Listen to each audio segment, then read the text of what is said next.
everyone. My name is Jeff Cranford. I'm a senior iOS developer on the Goldman Sachs team. I've worked in native iOS for over 10 years in New York City, from companies from 3-person startups to enterprise level, pretty much every type of architecture you can think of. And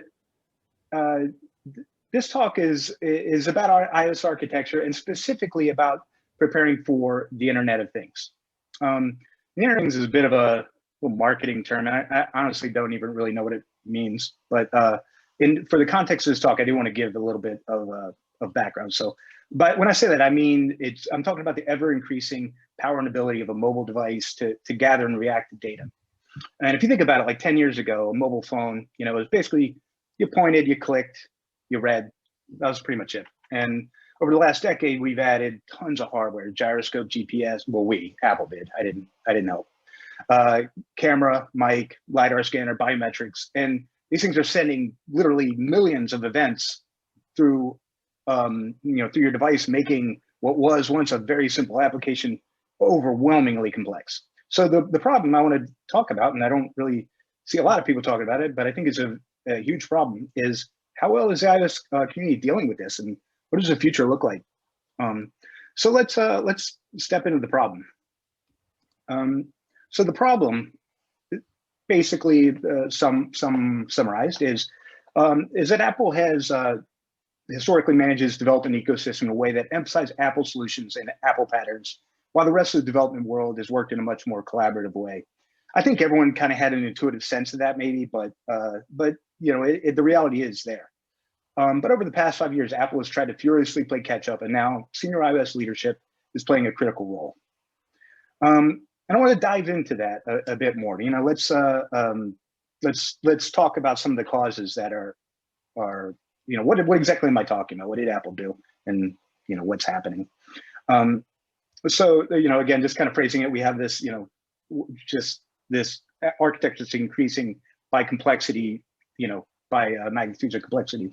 And if we we take a look at some of the causes, and I'm going to go into these also, but the Apple ecosystem is very insular. The main development language for a very long time, Objective-C, was not loved. Deep framework knowledge in the Cocoa frameworks, the iOS frameworks, is still almost always needed, even for simple apps, if it's native.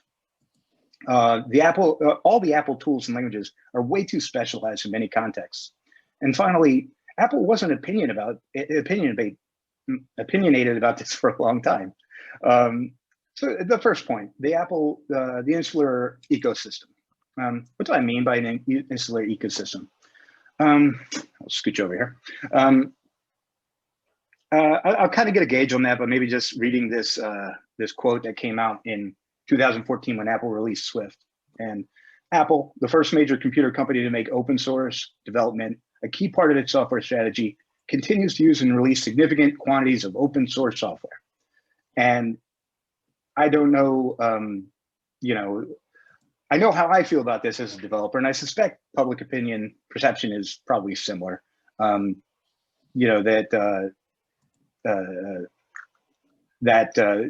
fact, Apple is actually very much the opposite of that. And in the developer community, that absolutely carries through. For instance, all software is and hardware is very proprietary. The devs have to pay annual fees to be a developer. The developers have to pay for access to even Apple engineers. And every line of code is reviewed before it goes in the App Store. And Apple will even flag things. Like if you use a public API that Apple, publishes, but it's undocumented, they'll reject it. So it's not exactly the epitome of open source. Now, don't get me wrong; they love to use open source. They like taking it in; they don't like putting it out. So basically, we did have an ecosystem, though. It was just an Apple ecosystem. Apple problems were meant to be solved at Apple solutions. So there are a set of Apple patterns that pretty much any iOS developer has spent, any amount of time in developing knows like the back of their hand. MVC, delegation, notification, all these are very common. And I want to tell, actually, I want to confess something here. From what I saw in the first half of iOS life, is that nobody wrote tests, nobody used composition, um, nobody abstracted away dependencies. And when I say nobody, I mean, yeah, some people did, but it was not accepted. But at the end of the day, the code was still considered high quality, even though it was 0% testable, and who knows what dependencies are entangled in this. It's still considered high quality as long as you use your Apple patterns. So meanwhile, other developer communities were really, while this kind of Internet of Things thing was exploding, they were really collaborating and rapidly evolving like all kinds of different approaches and processes and code to deal with this increasing complexity. So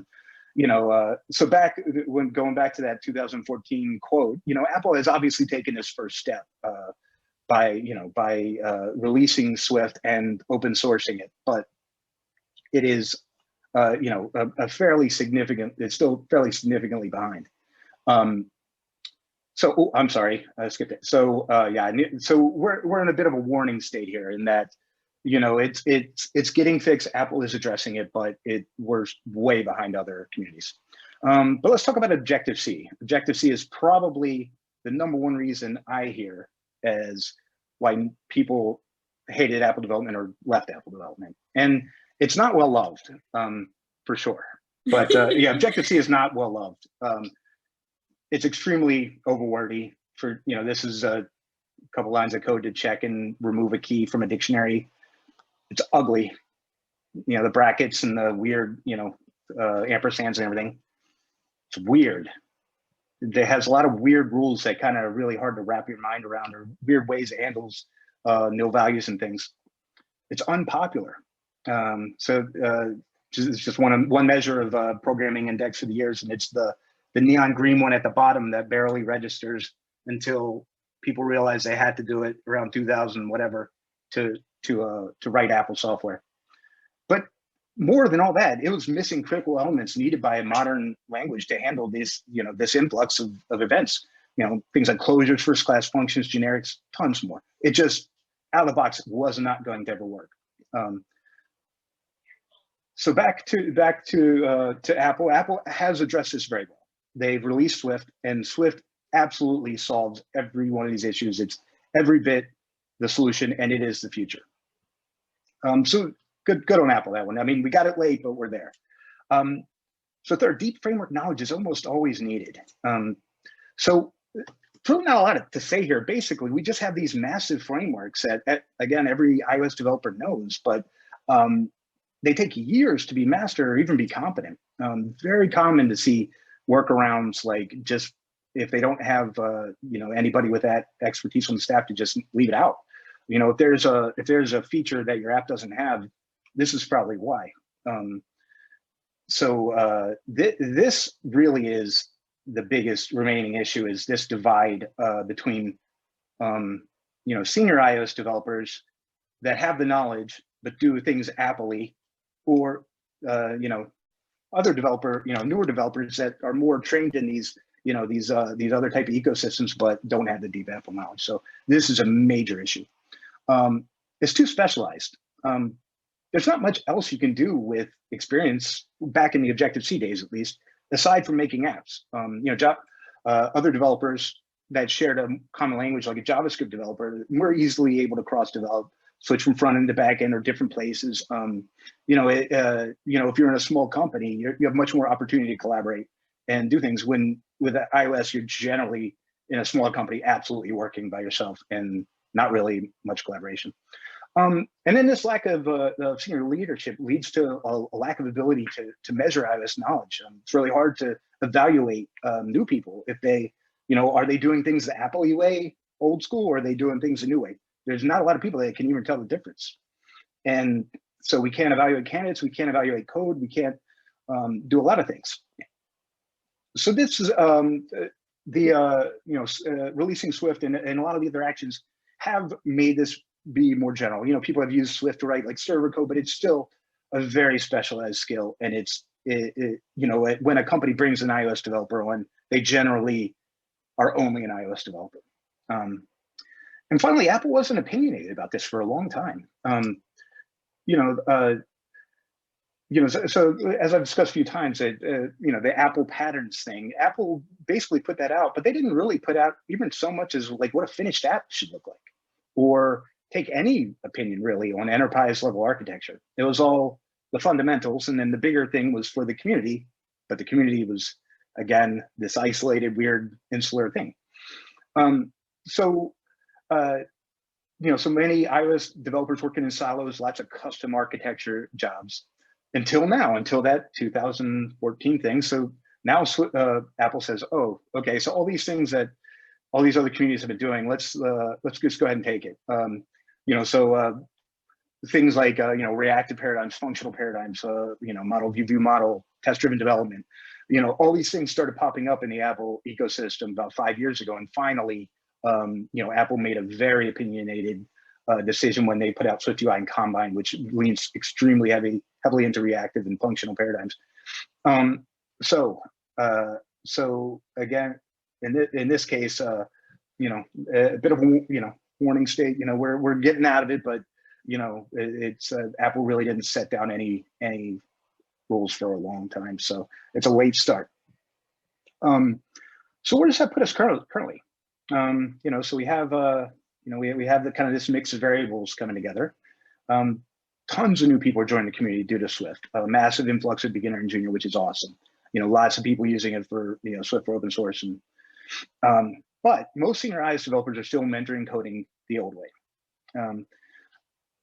And also another advantage is developers from other areas are bringing really advanced learning and things like state management and testing, things that were very big in their ecosystem, but and not so big in Apple, but they're still lacking that deep knowledge, like I said earlier, about multi-threading and Cocoa frameworks, Apple-based constraint layout, memory management. All that stuff takes a very, very long time. So we have this gap that's not really being filled in, and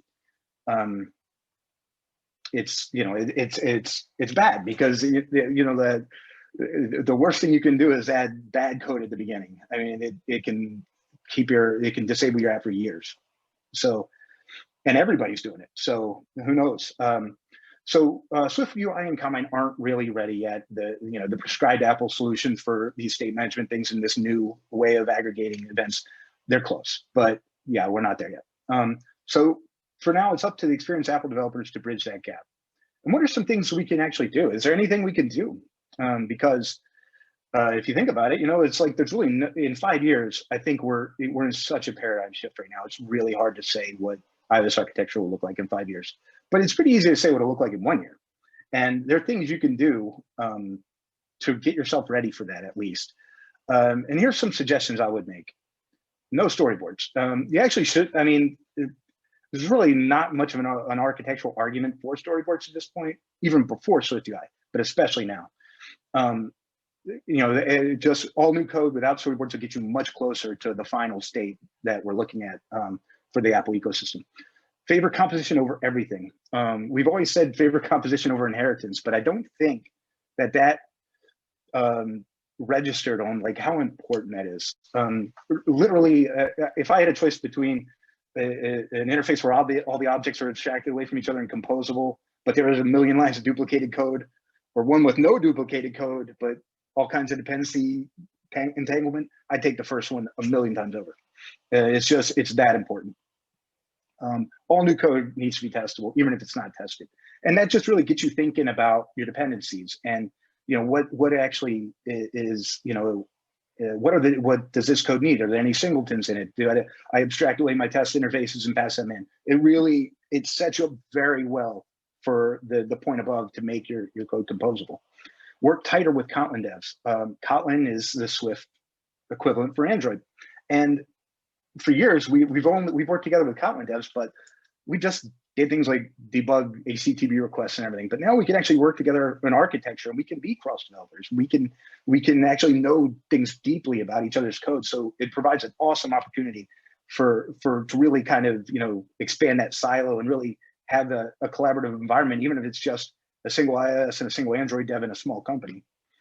Participate in community, Swiftify libraries. Again, this goes back to the deep, that there are a lot of deep libraries that have this massive learning curve. And we do need to wrap Swift, those things need to be wrapped in Swift nicety so it plays nice in all the paradigms that the influx of the new developers are expecting. Return to native for advanced apps. It's probably still an argument to be made for like a cross-platform app for very simple ones, but any advanced app is going to have significant issues modifying their code or adding new features if they're not plugged into this ecosystem. Don't write Swift UI or Combine the way you did UIKit. It's a completely different paradigm. Start from zero with it. If you're not familiar with reactive X and functional reactive style development. That's just a real quick kind of pass through that. This is a significant issue. Pretty much everywhere I go, I see people spending a week adding code that's going to take 6 months to refactor. And it's every company you can imagine, from smallest to biggest. So we haven't seen yet what the potential for an application, and we also haven't seen how complex things are going to get. We're pretty much at the breaking point now in a lot of implementations. So the iOS community really needs to step up their game to kind of go back and pick up and do what these other communities have done and learn those ways.